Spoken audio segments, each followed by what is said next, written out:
ோடு போகும் வரையில்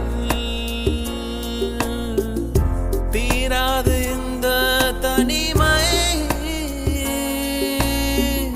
கரை வரும் நேரம் பார்த்து கப்பலில் காத்திருப்போம். எரிமலை வந்தால் கூட ஏறி நின்று பார்த்தெடுப்போம். அந்த தெய்வ ரகசியம் புரிகிறதே. இங்கு எதுவும் நிலையில்லை, கரைகிறதே. மனம் வெட்ட வெளியிலே அலைகிறதே.